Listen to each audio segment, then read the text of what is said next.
Revelation 18. After this, I saw another angel coming down from heaven, having great authority, and the earth was made bright with his glory. And he called out with a mighty voice, Fallen! Fallen is Babylon the Great.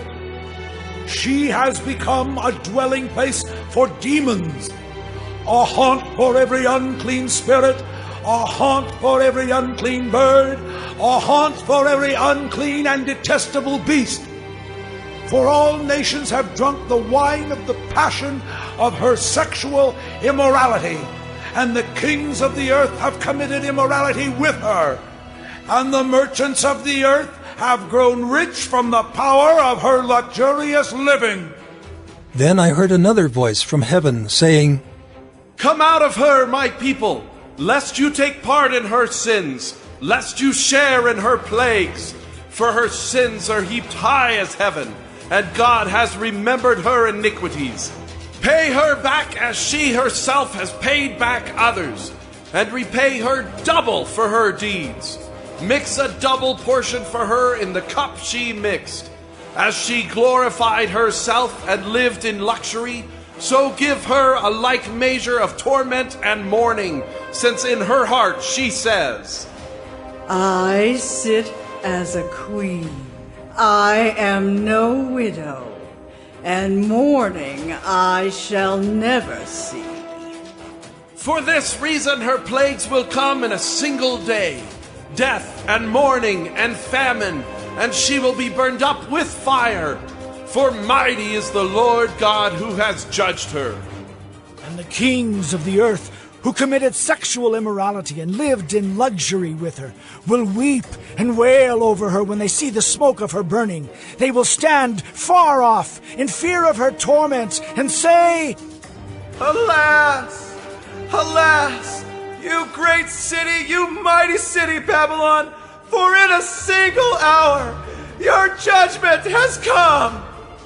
And the merchants of the earth weep and mourn for her, since no one buys their cargo anymore. Cargo of gold, silver, jewels, pearls, fine linen, purple cloth, silk, scarlet cloth, all kinds of scented wood, all kinds of articles of ivory, all kinds of articles of costly wood, bronze, iron and marble, cinnamon, spice, incense, myrrh, frankincense, wine, oil, fine flour, wheat, cattle and sheep, horses and chariots, and slaves, that is, human souls. The fruit for which your soul longed has gone from you, and all your delicacies and your splendors are lost to you, never to be found again. The merchants of these wares, who gained wealth from her, will stand far off in fear of her torment, weeping and mourning aloud. Alas, alas, for the great city that was clothed in fine linen, in purple and scarlet, adorned with gold, with jewels and with pearls. For in a single hour all this wealth has been laid waste.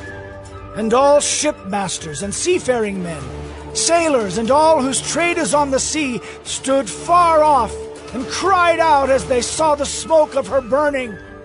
What city was like the great city? And they threw dust on their heads as they wept and mourned, crying out, Alas, alas, for the great city where all who had ships at sea grew rich by her wealth. For in a single hour she has been laid waste. Rejoice over her, O heaven, and you saints and apostles and prophets, for God has given judgment for you against her. Then a mighty angel took up a stone like a great millstone and threw it into the sea, saying, So will Babylon the great city be thrown down with violence, and will be found no more. And the sound of harpists and musicians, of flute players and trumpeters, will be heard in you no more. And the craftsman of any craft will be found in you no more, and the sound of the mill will be heard in you no more. And the light of a lamp will shine in you no more, and the voice of bridegroom and bride will be heard in you no more. For your merchants were the great ones of the earth, and all nations were deceived by your sorcery. And in her was found the blood of prophets and of saints, and of all who have been slain on earth.